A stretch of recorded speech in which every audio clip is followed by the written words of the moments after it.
Hola Ernie, ¿qué tal? ¿Cómo te va? ¿Qué pasó, María del Mar? Estoy a 30 segundos de comenzar el programa. Es que Ernesto, le traigo una información muy importante para que la diga ahora, antes de empezar el programa. Le Ujú. cuento que le voy a hablar de la editorial de la Universidad de Costa Rica, donde producimos e imprimimos libros de diferentes áreas del conocimiento, pero también, Ernesto, afiches, libros que ustedes quieran los estudiantes. ¿Y qué es más barato? Por supuesto, es obvio, es más de la Universidad de Costa Rica, Ernesto, para apoyar también todo el talento que se produce acá. Usted me está diciendo que yo pude haber impreso los 3.000 afiches del año pasado sin que mi billetera quedara más vacía que Kim Kardashian. Sí, qué pena, Ernesto. Doble tracción.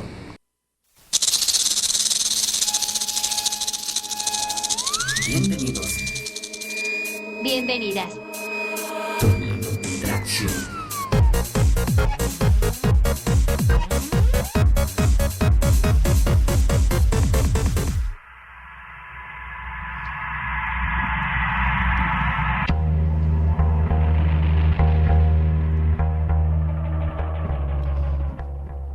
Hola gente, bienvenidos y bienvenidas a La Doble Tracción, el espacio de periodismo tan bueno que da risa que ya no es la Federación de Estudiantes de la Universidad de Costa Rica. En adelante FEUR, porque lo único más indecentemente grande que ese nombre es el número de títulos vendidos por la Universidad de San José. Aparentemente, ¿verdad? Aunque ya vi que Amelia Rueda está titulando que efectivamente se vendieron los títulos, pero bueno. Mientras tanto, aquí en la Universidad de Costa Rica salimos hoy por quinto año consecutivo como la institución mejor valorada por los y las ticas según la última encuesta de opinión pública del CIEP. That's right, baby. Otra calificación que desde el 2012 se ha mantenido tan inmóvil como las facciones de Tía Florita o el 20% de pobreza en el país, don Luis Guillermo, es la evaluación de los estudiantes de la UCR sobre sus docentes. Voy a hacer un paréntesis ahí porque esta música está muy tétrica, póngame algo más boom. Sí, ahí me están señalando a coproducción, pero eso está muy tenebroso, y hoy no traemos algo tan bomba, entonces tranquilos.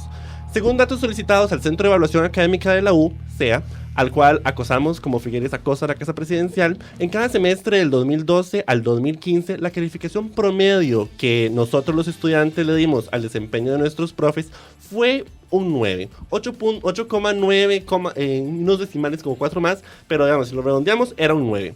Ahora, si bien ese 9 ha sido constante como las estupideces de Donald Trump, el porcentaje de estudiantes que hace la evaluación de sus profes se ha comportado, yo diría que como la popularidad de Buendía o la carrera de Lindsay Lohan, o sea, como a la baja.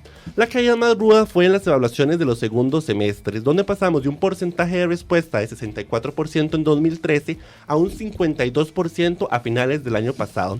Esta situación pues le podría generar dudas a algunas personas sobre la eficacia que está teniendo la evaluación docente en la U. Y podría ser que para algunos ateos sea más fácil creer en Dios que creer que la mitad de los profes tienen un desempeño igual o mayor a 9,2 y que solo alrededor de un 5% tiene una nota menor o igual a 7, tal y como indican estos datos. Para entrarle a estos cuestionamientos sobre la evaluación docente, qué se está haciendo ante la caída de la tasa de respuesta, qué sucede con ese 5% que sale tan mal evaluado por los estudiantes como la Asamblea Legislativa por el país. La Asamblea Legislativa fue la que quedó peor en la encuesta del CIEP, al lado de Recope, sorpresa, no lo creo. Tenemos a las máximas autoridades aquí de la docencia y la evaluación docente en la UCR. Tenemos a doña Marta Picado, la directora del Centro de Evaluación Académico. Doña Marta, ¿cómo está? Hola, muy bien, ¿vos? Un placer. Bien, bastante bien.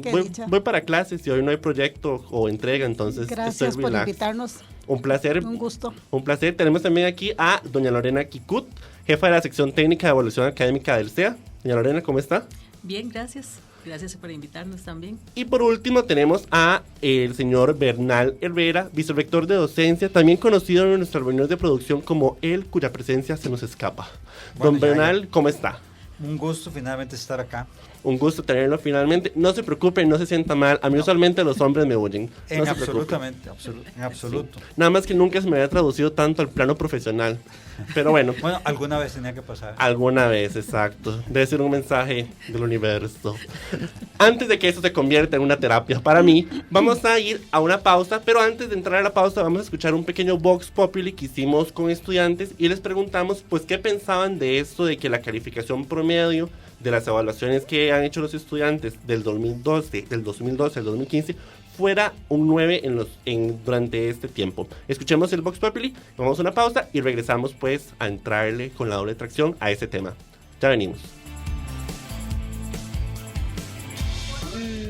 Pues me parece que la verdad hay algunos profesores que no se merecerían esa calificación. O sea, la U es muy buena en muchos aspectos, pero yo sí he topado con profesores que sí necesitan mejorar.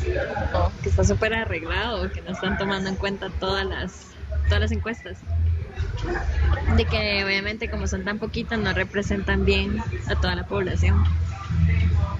Y que es ridículo. Lo que pasa es que aquí hay un montón de profesores que no importa qué calificación usted les ponga, se van a quedar ahí porque ya son instituciones en la U.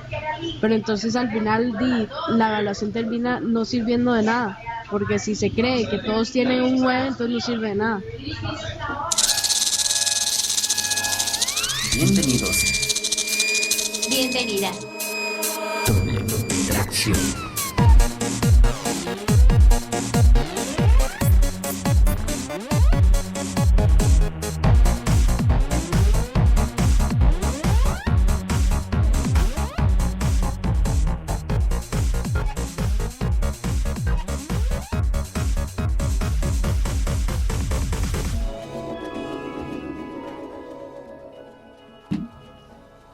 Regresamos a la doble tracción. Acabamos de escuchar un Vox Populi donde le preguntamos a los estudiantes pues qué pensaban del hecho de que, según los datos suministrados por el CEA a la doble tracción, del 2012 al 2015 la calificación promedio, la evaluación docente promedio que han hecho los estudiantes sobre el desempeño pues de sus profesores ha sido de un 9. Ellos apuntaban varias cosas, algunas un poco controversiales, digamos, un poco difamatorias, digamos. Entonces vamos a entrarle aquí pues con las personas que están detrás y son los responsables, así como las autoridades máximas de la parte docente y de evaluación de los profesores. Como decíamos al inicio del programa, tenemos a Marta Picado, directora del CEA, Lorena Kikut, la jefa de la sección técnica de evaluación académica de este mismo órgano, y Bernal Herrera, el vicerrector de docencia. Para empezar, me gustaría pues preguntarles, los estudiantes se muestran un poco escépticos ante el resultado de la calificación de que pues los profesores tengan como un 9 en promedio del 2012 al 2015 en los distintos ciclos. ¿Ustedes cómo mastican ese resultado, digamos, cuando lo reciben ahora pues 4 o 5 años después de que ya vemos un histórico, digamos, de cómo se han comportado las evaluaciones docentes? ¿También están escépticos?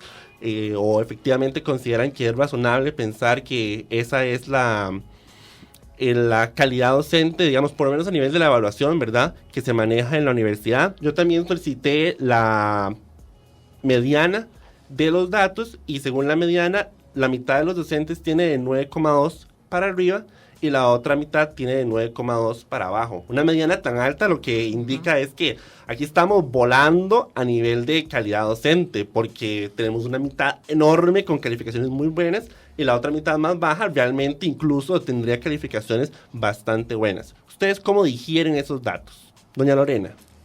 Bueno, para hablar de la parte de datos, porque de la parte, digamos, ya como más política, están doña Marta y don Bernal.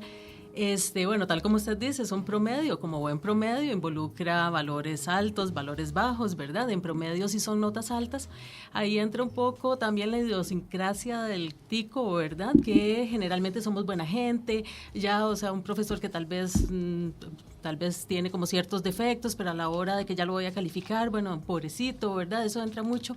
Por ejemplo, en la parte de satisfacción general, si uno la compara con otros países, no a nivel docente, sino en otros sentidos, Costa Rica siempre está más alto en satisfacción, por eso somos el país más feliz del mundo, etcétera, ¿verdad? Entonces, eso puede influir un poco ahí en las notas de los docentes. Otra cosa que influye también es que el cuestionario abarca muchas dimensiones del desempeño docente. Básicamente es cómo se comporta el docente en el aula y es de parte si llega temprano, si califica bien, si enseña bien, si trata a los estudiantes bien. Entonces, en realidad, que un profesor salga mal calificado es difícil porque generalmente tiene sus necesidades en ciertos aspectos, pero no en todos los aspectos. Entonces, cuando uno saca el promedio de profesor, tiende a quedar bien valorado porque digamos, en cierto sentido, tiene sus aspectos buenos y tiene sus aspectos malos. Cuando se les envía los resultados a los profesores y a las profesoras y bueno, y a las escuelas para que tomen acciones, se manda cuál es la nota promedio a su vez en esos diferentes factores, y entonces ahí uno ve que a veces son profesores que tratan bien a los estudiantes, son profesores que enseñan bien, son profesores que cumplen con las, digamos, como con la parte normativa, pero por ejemplo no hacen buenas evaluaciones. Entonces al final su promedio es bueno, aunque tengan, digamos, como necesidades de mejora en algunos aspectos.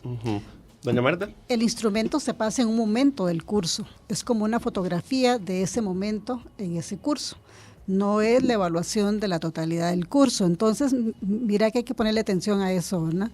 Puede ser que en ese momento el estudiantado esté muy contento con ese profesor, con su nivel de manejo de la materia, con el trato que recibe, con el respeto, pero puede ser que al final del curso ese profesor también cambie. En el momento en que se aplica el instrumento también es un momento que influye en esa valoración que hace el estudiantado. Don Bernal. Vamos a ver, yo creo que hay una bien interesante ese popurrí de opiniones, ¿verdad? Muchas de las cuales uno comparte en buena medida. Hay una que sí quisiera, digamos, rechazar de plano, y es de que pueda haber algo irregular en las evaluaciones que inciden en las calificaciones. Eso sí, digamos, lo descarto por completo, pero las demás me parece que tienen algún asidero. Vamos a ver, lo primero que yo diría es que estas notas promedio deshacen absoluta y totalmente un mito que se maneja entre los docentes. Y es el mito de que los estudiantes toman venganza en las evaluaciones de cuando ellos son duros, porque resulta que acá tenemos una cantidad grande, desafortunadamente, de cursos con baja aprobación, por ejemplo, y realmente eso no se refleja en que esos docentes sean reprobados. Entonces, yo diría que no desde el lado de la población estudiantil tal vez, pero sí desde el lado docente, que a veces cuando los docentes, que les va mal, porque ciertamente que los hay, se quejan y dicen, bueno, es que realmente los estudiantes están aquí como de alguna u otra forma, como decimos, sacándose el clavo, realmente no es así. Digamos, desde esa perspectiva, lo primero que yo diría es de que, y tal vez sea esperable, no sé, los estudiantes la población estudiantil es más generosa a la hora de calificar que la población docente, puesto que el nivel de reprobación es mucho más alto entre los estudiantes que entre los docentes. Ahora, un dato interesante es el de la baja en la respuesta, y ahí hay algo muy interesante. Esa baja coincide, y no digo que haya una relación total de causa-efecto, pero coincide cuando cada vez más las evaluaciones se contestan vía electrónica. ¿Por qué? Porque antes, cuando la persona que iba a pasar la evaluación llegaba, todas las personas en el aula contestaban, aun cuando no hubieran tenido la intención de contestar, si se les pedía que entren con su clave, etcétera. En el momento en que toda la población estudiantil que va a contestar tiene que tomar la iniciativa, es muy fácil, pero bueno, tiene que hacerlo, tiene que meter la clave, acceder al formulario, pues pareciera que hay una cantidad de gente que, por las razones que sean, decide no hacerlo. Posiblemente una de las razones sea que a diferencia de lo que pasa con la evaluación estudiantil, a donde un estudiante con una nota baja, por así decirlo, se queda, hay una consecuencia real, tiene que repetir el curso, y eso puede tener consecuencias de muy diverso tipo. Realmente está la percepción de que en el caso de los docentes, aún quedándose, digamos, no pasa nada. Y por último, para, digamos, mantener ese carácter completamente dialógico, yo diría que, bueno, una universidad que está entre las mejores de América Latina y que está tan, digamos, yo no esperaría que la mayoría de los docentes saliera mal. Tal vez sí ha sido, y lo reconozco, una sorpresa ver que la nota promedio es tan alta. A mí me sorprendió tal vez tanto como a la población estudiantil cuando le cuentan, pero no sé, tal vez con los docentes y las docentes pasa lo que las noticias llaman mucho más la atención, las malas noticias. Todo mundo comenta el docente que no llega al curso, que no da la clase bien, que no la preparó, Pero bueno, a la par de eso, de la gran mayoría, yo realmente creo que cumple pues de razonablemente bien para arriba con sus deberes, ¿verdad? Entonces, creo que es un tema como bastante complejo y que uno de los factores que a mí más me interesaría ver acá es finalmente qué pasa con la evaluación docente, para qué sirve, etcétera. Ok. Bueno, usted dice digamos, como que lo tomó por sorpresa o está un poco sorprendido por ese resultado. Yo de lo que interpreté o pude percibir de doña Lorena y doña Marta, no es como que la sorprende, sino más bien como que tienen claro de que hay ciertos factores que influyen para, no sé si la palabra sea inflar el dato, sino para que el resultado sea como más positivo de lo que probablemente es. No sé si mi lectura es correcta, digamos, porque cuando una medida es de 92, digamos, y de ahí, obviamente los estudiantes lo leemos los datos desde la experiencia, digamos, que hemos tenido como estudiantes, y uno dice, oh, por Dios, 92 es como una nota de profesores así, excelentes, de esos que uno sale de la universidad y siguen por siempre siendo los maestros de uno. Uno pensaría pues que no hemos llegado a ese nivel. Yo no sé ustedes, digamos, si lo consideran así, si efectivamente los resultados están siendo demasiado generosos, más bien, a lo que realmente probablemente está pasando dentro de la universidad. Otra cosa importante para quienes nos escuchan es que estos datos realmente son de encuestas aplicadas por el SEA a las unidades que solicitan ese apoyo, ¿verdad? O sea que hay otros grupos de estudiantes, otros docentes que no están siendo evaluados. No. Bueno, o que utilizan su propio instrumento para evaluar. O que utilizan su propia evaluación, pero esa evaluación no llega, digamos, a la administración. No. Mire, primero es que a mí me gustaría aclararte un asunto, y es que desde el SEA no se realiza una evaluación del profesorado. Lo que hacemos es aplicar un instrumento que mide la percepción del estudiante en relación al profesor, pero no estamos evaluando. Para que haya una evaluación debería haber una evaluación de 360 grados, en donde haya la valoración de la opinión del estudiantado, una autoevaluación, la evaluación del director o jefe inmediato y también una evaluación por pares. Eso no lo podemos hacer porque imagina usted haciendo esa evaluación a todos los docentes de la Universidad de Costa Rica. No tendríamos el recurso humano ni económico para hacerlo. Pero sí es un dato importante el que podamos tener la opinión del estudiantado. Ahora, ¿cómo planifica la unidad académica? La evaluación depende de cada unidad académica. La unidad académica está en libertad de decidir si todos los semestres evalúa a todos los docentes o evalúa a un grupo de docentes o a otro no, si lo hace al azar, si lo hace por rutina. Es cierto que el estudiantado está cansado, ya está aburrido cuando le pasan la sexta, si tiene 6 cursos en la carrera, ¿verdad? La sexta evaluación ya está aburrido, entonces toma y marca, ¿verdad? Puede ser que marque al azar, ¿verdad? O marque por rutina, podría ser, pero o que no responda, pero eso no quiere decir que, o sea, eso no es una responsabilidad del SEA, es una responsabilidad de la unidad académica. Ella es la que tiene que tener su propio sistema de evaluación y podría el SEA sí asesorar en la elaboración de ese sistema, y que porque nosotros lo que hacemos es dar un aporte, damos un instrumento que se basa en las competencias del docente que nos dio el Consejo Universitario. Sobre la base de esas competencias se elaboran los ítems que miden la percepción, y a partir de ahí nosotros hacemos la tabulación, la impresión de los resultados y los enviamos a la unidad académica. Es un aporte que da el SEA. Si bien es cierto que el SEA surge para atender una función sustantiva que es la evaluación docente, así se creó el SEA, y con el tiempo se perdió.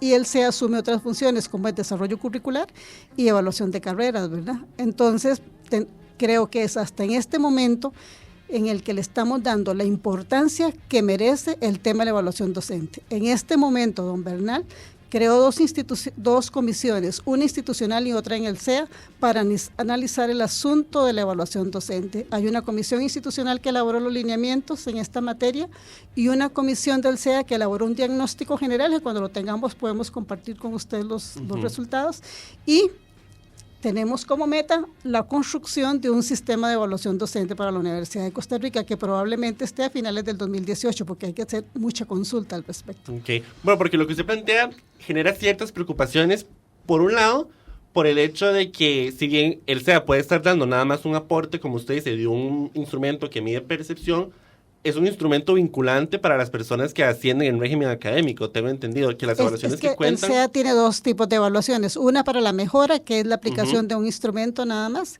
y la evaluación para el régimen académico sí es integral. Implica la valoración del director, la autoevaluación y la percepción de los estudiantes. Ok, pero entonces hasta el momento, digamos, desde la administración no tiene manera de saber efectivamente cuál es el desempeño docente de los profesores de la universidad, porque el SEA solo tiene un instrumento que mide percepción, pero como usted dice, en estos momentos no se ha estado aplicando en los últimos años un instrumento que mida esta evaluación 360 de la que usted habla. O sea que en estos momentos la universidad es muy difícil que pueda conocer el desempeño docente de sus profesores. Vamos a ver, de manera sistemática efectivamente sí es, pero por otro lado yo le diría que de manera sistemática yo no conozco ninguna universidad que lo haga así, ¿verdad? O sea, no hay, no en mi experiencia, digamos, no hay ninguna universidad que de manera sistemática evalúa a los profesores, digamos, de esa forma tan compleja.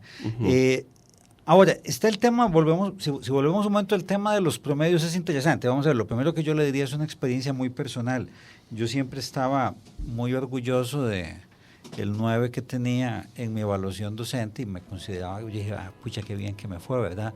Y cuando llegué a la vicerrectoría y me di cuenta que era la mediana, pues no dejó de ser un cierto golpe, ¿verdad? Así como personal, porque decir, bueno, no, finalmente yo no estoy, ¿verdad? Entonces como que dije, bueno, es una nota bastante compartida. Ahora, sí es cierto que hay notas de docentes muy bajas. Hay una cantidad de docentes, digámoslo así, que aplazó, que tiene menos de 7. Bueno, según los datos, un 5%, más o menos. Un 5%. Que tiene menos de 7. Que por lo demás sería más o menos equivalente al número de personas, calculo yo, que aplaza en un programa de posgrado. O sea, cuando la gente ya llega a un programa de posgrado, la población estudiantil, es raro que la gente se quede, por así decirlo, ¿verdad? Porque yo decía antes que hay cursos que tienen muy bajo nivel de aprobación. Esos cursos, sin embargo, están básicamente concentrados en unas muy pocas escuelas y tiene que ver con problemas de la enseñanza media y también, bueno, con una necesidad de acá renovar nuestras prácticas. Está el caso de matemática, está el caso de química, ¿verdad? Que realmente han mostrado cuando la gente entra del colegio, pues viene con una preparación muy deficiente y le va en general muy mal. Ahí hemos tenido, digamos, cursos en los que sí hemos logrado levantar muchísimo los niveles de aprobación. Le puedo decir que en el curso de química general, que es uno de los cursos más masivos de esta universidad y a donde un curso no ponderable previamente, en los grupos pilotos que tenemos con una nueva forma de evaluación casualmente, ese promedio de aprobación casi que se duplicó. O sea que cuando se empezó a evaluar de otra forma, cuando se empezó a evaluar no lo que la persona no sabía, sino lo que sí sabía, realmente mucho más estudiantes pasan. Así que es un hecho y es por eso que estamos en ese esfuerzo para repensar cómo se hace la evaluación docente, de la misma forma que desde la vicerrectoría apoyamos a la Cátedra de Química General, que repensó su forma de evaluar, y con un cambio en la forma de evaluar realmente los resultados fueron muy diferentes. Ahora, una de las estudiantes en el box decía, son muy poquitas las evaluaciones que se tienen, digamos, para sacar esos resultados. Otra decía que hay profes que son, en sus palabras, instituciones, que por más que se les evalúe de manera negativa, pues de ahí, como instituciones, se quedan. Aquí el controlista asiente fuertemente. Yo les pregunto, son muy poquitas las evaluaciones en términos de, o sea, son muy pocas las unidades que solicitan el apoyo del SEA para medir su calidad, eso por un lado.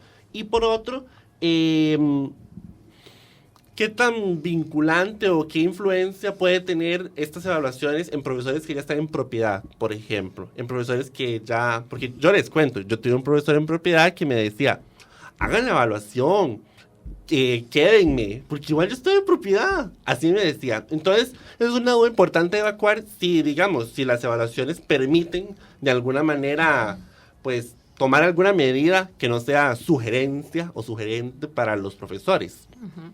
Bueno, en cuanto a la cantidad de unidades académicas que piden apoyo al CEA, son prácticamente todas las de la universidad, excepto unas 5, por decir, que generalmente es porque utilizan su propio, su propio instrumento, su propio cuestionario, su propio sistema de evaluación.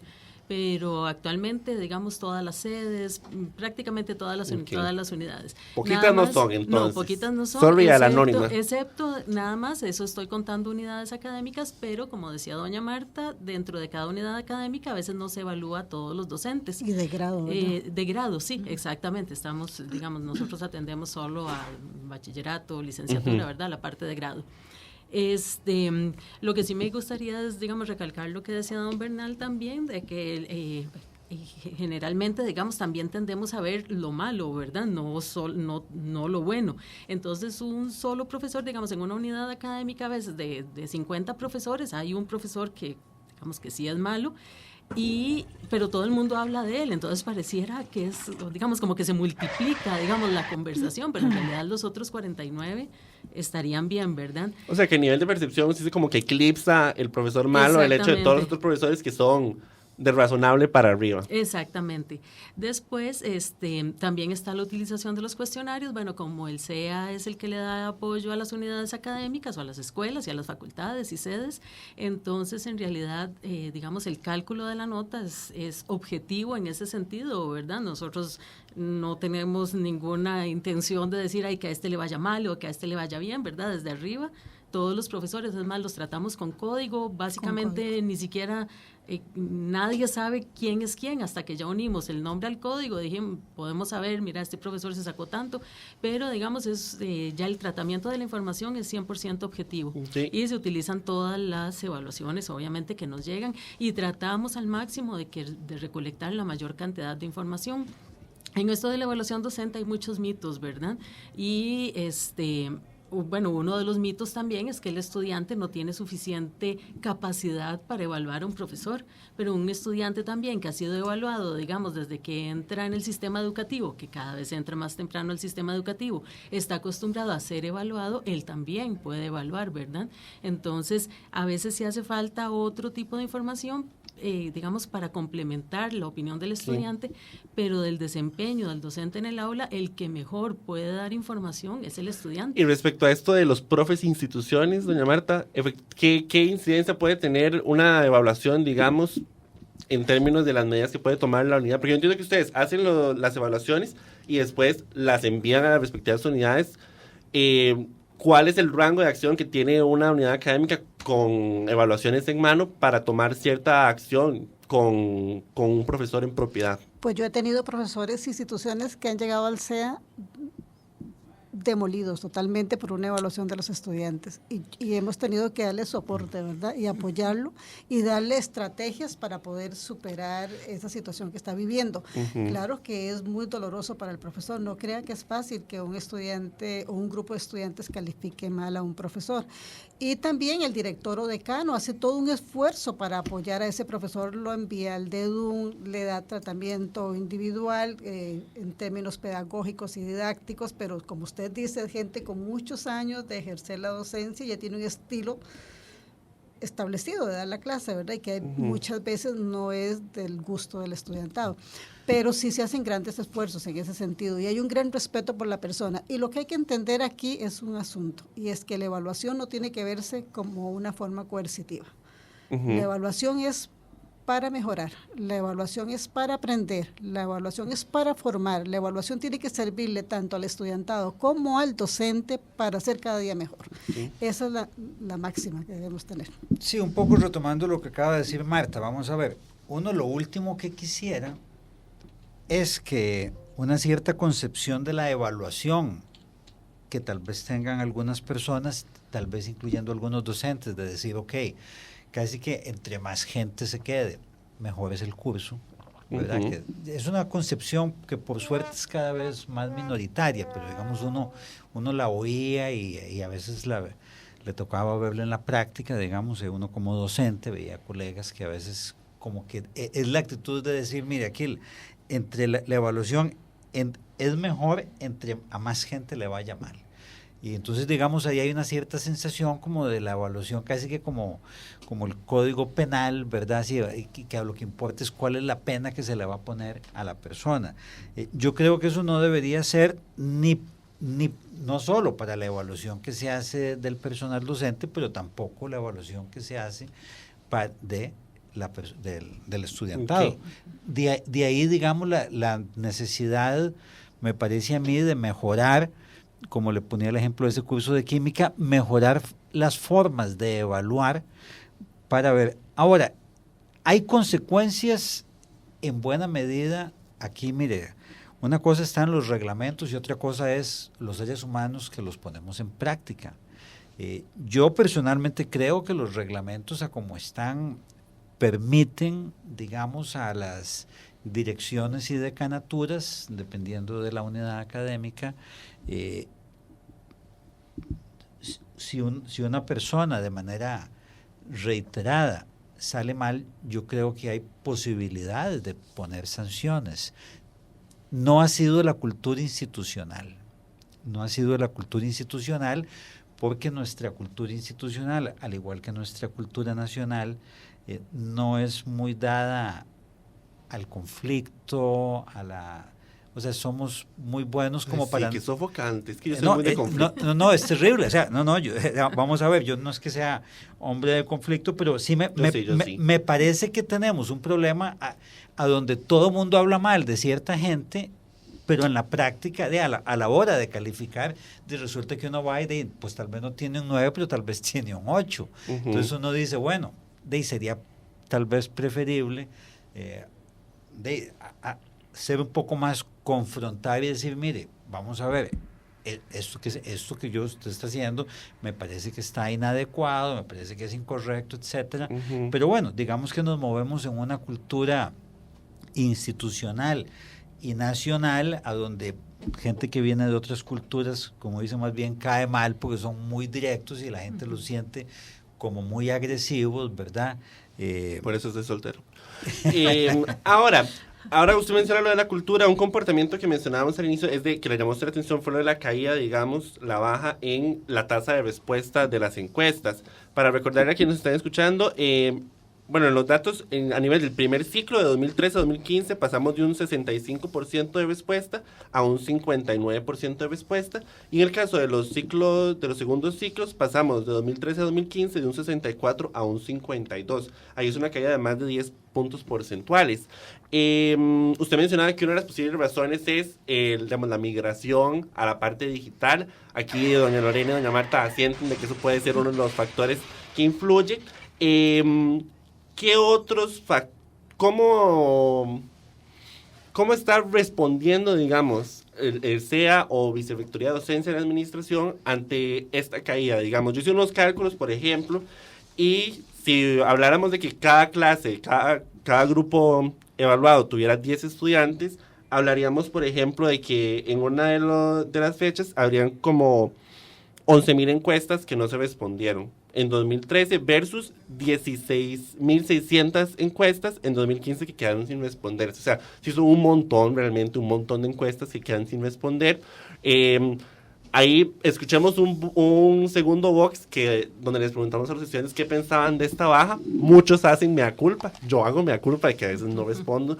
Pero no respondo, por ejemplo, a esos bombardeos de correo que me enviaban. Yo sí recuerdo de que cuando llegaban, yo estudio Derecho también, llegaban a Derecho y todos de hacer la evaluación y... O sea, realmente no había escapatoria. Uh-huh. Escuchemos y después escuchamos a nuestros invitados. Bueno, a mí me ha pasado que yo me he perdido evaluaciones porque no voy a clases. Hay muchas escuelas que envían la evaluación por correo y yo nunca saco el tiempo para hacerlo.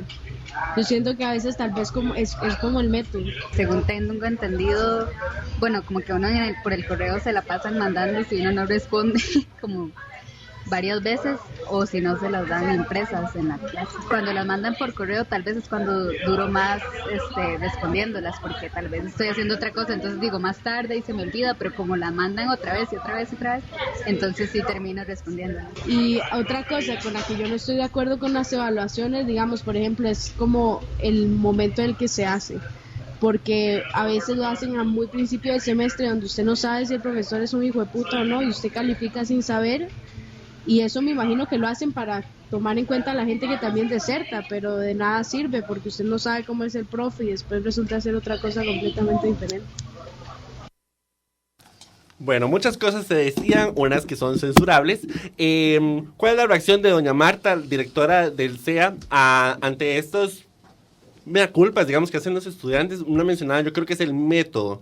¿Usted considera que efectivamente es el método, digamos, lo que ha producido esta baja en los porcentajes de respuesta, o hay cosas adicionales, digamos? Hay muchos factores. El momento puede ser uno, otro es cuando esto ha sucedido en algunas unidades académicas, lo que se hace es que se lleva el grupo de estudiantes a un laboratorio y ahí contestan el instrumento. Eso nos ha ayudado, pero también algunos llegan ahí y no contestan, la dejan en blanco, ¿no?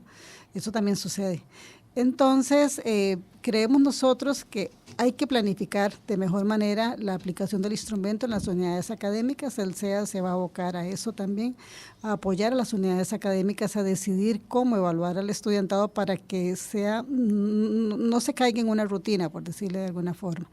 Y segundo, probablemente vayamos a estar revisando también las competencias del docente para poder hacer una propuesta al Consejo Universitario de modificación de algunas de ellas, y también vamos a tener que de alguna manera ensayar otros métodos cualitativos de evaluación. Pero ya se había hecho esa propuesta, se había creado un portafolio, ¿verdad?, para evaluación cualitativa del docente. Lo que pasa es que tampoco tuvo asidero, ¿verdad? La gente no le gustó porque implica mucho más trabajo. Claro. De parte del docente, ¿verdad? Y de la docente. Entonces, tendremos que seguir pensando en alternativas. Creo que hay toda la voluntad en el CEA, en la Vicerrectoría de Docencia, y Lore, que tiene una gran experiencia en este campo, para ir avanzando en este sentido. Y supongo que se migró a digital por la cuestión del recurso, digamos. Y de economía de papel y de muchas razones, por muchas razones. Digamos, ahí antes de darle la palabra a doña Lorena, llama mucho la atención, digamos, esa baja porque se da al mismo tiempo en que más bien ustedes logran hacer una alza en el número de grupos evaluados. Por ejemplo, en los segundos ciclos, si bien se da una baja del 64% de respuesta a un 52%, pasamos de 4.300 grupos evaluados en 2013 a 4.679 en 2015. También implica una baja en el presupuesto asignado a horas asistente o estudiante, porque son las personas que van a aplicar los instrumentos, ¿verdad? Sí. Sí, con esto de la baja, bueno, hay dos razones, digamos, que uno así como objetivamente puede ver. Una es que conforme fue avanzando la evaluación en línea, unidades académicas, por ejemplo, las sedes para las cuales era casi imposible evaluar en papel por lo gigantescas que son las sedes, digamos, el gasto en papel, la revisión de los cuestionarios, la aplicación, era imposible, entonces no hacían evaluación. Cuando empieza la evaluación en línea, ven la posibilidad, ¿verdad? Porque ya, digamos, es otra dinámica, pero por alguna razón la cultura en las sedes regionales es a no responder las evaluaciones. Digamos, en las sedes regionales los porcentajes de respuesta son realmente bajos. Entonces, como estos son promedios, uno ve, pero tal vez ahí el factor que entraron las sedes regionales y muchas carreras de salud que también tienen porcentajes de respuesta muy bajos, es que hace que digamos, que ese porcentaje baje. Entonces, lo bueno de la evaluación docente en línea es que permite que unidades que no podían evaluar, evalúen. El problema es que no todos los estudiantes contestan. Ahí hay algo importante también, que algunos estudiantes creen, digamos, tal vez los estudiantes contestan y ya no vuelven a saber nunca más del asunto, ¿verdad? Lo importante aquí es que cada opinión cuenta, cada opinión de cada estudiante es considerada. Sus comentarios son enviados, generalmente le llegan a la dirección de la escuela o de la facultad o de la sede, y son enviados a los docentes también. Entonces, a veces yo creo que el estudiante cree que no pasa nada, digamos, como que contestaron y nadie vio eso nunca más, pero sí, esa información, bueno, toda la tomamos en cuenta, toda se recopila, toda se se organiza de manera que le llegue a cada dirección y a cada docente, ¿verdad?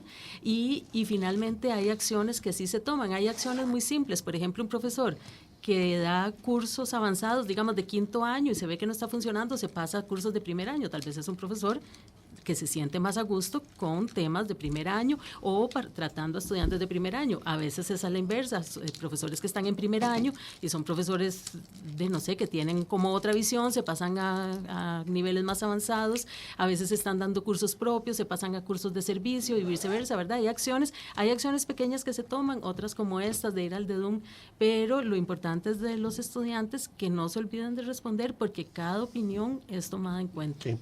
Vamos a ver, lo primero es, bueno, lo que ya digamos habíamos mencionado acá y lo que, bueno, la casi totalidad de las respuestas dicen que es, mire, ya al ser en correo, pues uno simplemente puede dejar el correo, no hay nadie viendo, mientras que cuando llegaba la gente con el formulario, pues de por sí ya estaban ahí sentados con el formulario al frente, pues respondían. Entonces, digamos que el formulario físico garantizaba que toda la gente que estaba en ese momento en clase respondiera, mientras que ahora en línea es una cuestión mucho más opcional. Y bueno, si alguien no responde, pues no le pasa nada. Lo otro es que vean ustedes de que cuando una persona entra a la universidad, yo creo que es la primera vez que tiene la oportunidad de evaluar a quien lo evalúa. O sea, la gente no evalúa a sus docentes en el kinder, ni en la escuela, ni en el colegio. O sea, no hay esa cultura. Entonces, mientras el personal docente ya al cabo de un par de años ya se acostumbró a que una de sus funciones es evaluar, en fin, lo emprenden con un sentido pues más deportivo o más resignado, o les encanta evaluar, hay de todo, ¿verdad?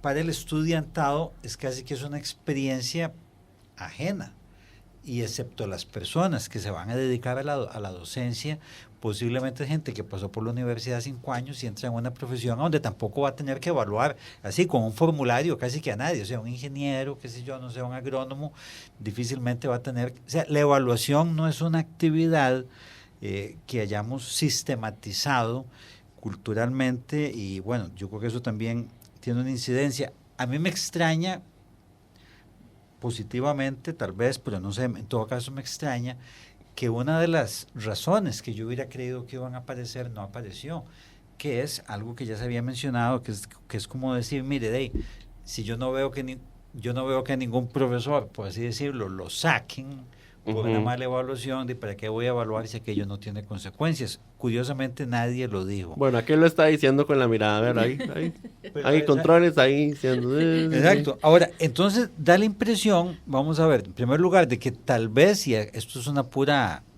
especulación, tal vez tiendan a contestar más las personas que están satisfechas con el curso, que están un poco más involucradas, y tal vez ya los que consideraron que era un bostezo, pues ya se fueron, ni van, menos van a contestar. O sea, que están tan desencantadas que dicen, ¿ya para qué? Ya para qué, exactamente, ¿verdad? Ahora, lo que sí es un hecho, y eso es de que desde hace algunos años se le viene dando bastante más importancia a los resultados. Lo que quiero decir es que previamente parece que la costumbre era simplemente mandar la carta a la unidad académica indicando ahí están los resultados de la evaluación.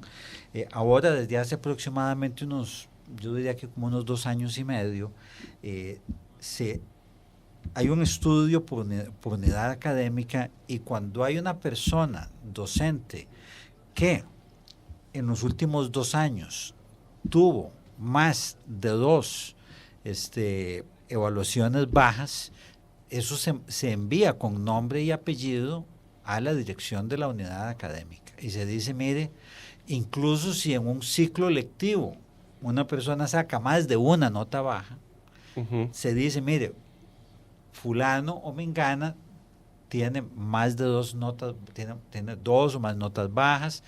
Y entonces ahí, antes, digamos, como que casi que la medida automática era mandar a la gente al DEDUM. Entonces como que el DEDUN le permitía a las unidades académicas decir, bueno, yo lo mando al DEDUN, y así como el estudiante dice, yo contesto y me desentiendo, la unidad académica decía, yo lo mando al DEDUN y me desentiendo. Y ahí se arregla la cosa. Exacto, ahora no. Como si fuera rehab eso. Más o menos, o sea, una especie ahí como de... Exacto, ¿verdad? Exacto, o sea, habría que ver con qué tanto nivel de éxito ese programa de rehab, ¿verdad? Ahora lo que se le pide a la unidad es que indique qué es lo que va a hacer más allá del DEDUN, ¿verdad? Para no echarle toda la responsabilidad al DEDUN, que sin embargo es un gran apoyo y es una gran ayuda. Y ha empezado a haber, digamos, cosas más interesantes. Por ejemplo, le cuento de una unidad que tuvo una cierta cantidad de docentes, digamos, con evaluaciones bajas. Se mandaron los nombres de esos docentes, ¿verdad? Como le digo, con nombre y apellidos. Ahí no es que se dice hay 2 o 3, o sea, ya cuando llega una cierta situación. Y la persona que está en la dirección se reunió con cada una de las personas, en fin, hubo un trabajo, y al semestre siguiente todas esas personas salieron bien, porque además hay una norma, persona que sale con menos de 7 por obligación, y ahí ya se acabó la cuestión voluntaria, está obligado a ser evaluado de nuevo el ciclo siguiente. Entonces, digamos que si bien es cierto, el profesor no se queda en el sentido de que, bueno, y le van a montar ahí un juicio o algo así, el hecho es de que sí, digamos, de manera creciente, yo diría que no es cuestión de medidas punitivas, así de bajarle el salario o algo, pero que sí, digamos, sí hay más medidas. Bueno, y también usted apunta algo importante que es importante no olvidar aquí, que es el hecho que, digamos, entre estas autoridades de la docencia y el docente está también la unidad académica, que finalmente, digamos, las decisiones de qué se hace ante las evaluaciones que el SEA les suministra pasan y son últimamente decisión de la unidad académica, ¿verdad? O sea, porque probablemente las razones de por qué un estudiante ve o no ve un cambio producto de las evaluaciones también pueden pasar por la decisión que se está tomando administrativamente desde la unidad académica de uno de qué hacer ante esos resultados. Sin duda, de hecho, vamos a ver, la mayoría de los procesos de mejora, cuando le cuento el caso de química, es uno de ellos, la vicerrectoría apoya, estimula, se alegra, etcétera, pero realmente el proceso lo hace la unidad académica. De la misma forma, mire, yo hace poco tuve una reunión se convocó a todas las asocias, ¿verdad? Llegaron bastantes, llegaron como 40 asocias, y lo que yo les decía es, mire, a mí me parece que para dejar de ser como tan reticos, ¿verdad? Pasemos de la queja y tratemos de encontrar acciones que mejoren ciertas cosas, y ahí el tema fue cuellos de botella. Entonces yo dije, mire, o sea, si ustedes son los que mejor saben qué cuellos de botella posibles hay en su plan de estudios, en su unidad académica, cuál es ese curso a donde la gente no pasa y tiene muchas consecuencias, cuáles son esos cursos obligatorios que no se abren grupos suficientes, etcétera, hagan ustedes mismos un recuento de dónde están los principales cuellos de botella, así ya de manera muy concreta, y trabajen con la dirección de la unidad académica, o sea, planteen eso, porque acá no somos expertos en quejarnos, pero somos bastante menos en llegar y plantear, decir, mire, es esto y qué es lo que se va a hacer. De acuerdo. Bueno, con esa exhortación cerramos el programa, porque estamos sobre tiempo y tengo entendido que doña Marta tiene una cita a las 5, una reunión a las 5, yo tengo clases a las 5, entonces, bueno, muchas gracias. Entonces, don Bernal Herrera, vicerrector de docencia, doña Marta Picado, directora del SEA, y doña Lorena Kikut, jefa de... Es muy largo. Es muy largo, eso está como el de la FEUR, la jefa de la sección técnica de evaluación académica del SEA. La que manda todos los correos. Hasta 20. Bueno, así que contesten. Bueno, o sea, está Figueres acosando Casa Presidencial y ya le pueden poner nombre a quien está ahí en el correo. Esto fue La Doble Tracción. Nos escuchamos en el próximo programa. Muchas gracias. Un placer. Gracias. Doble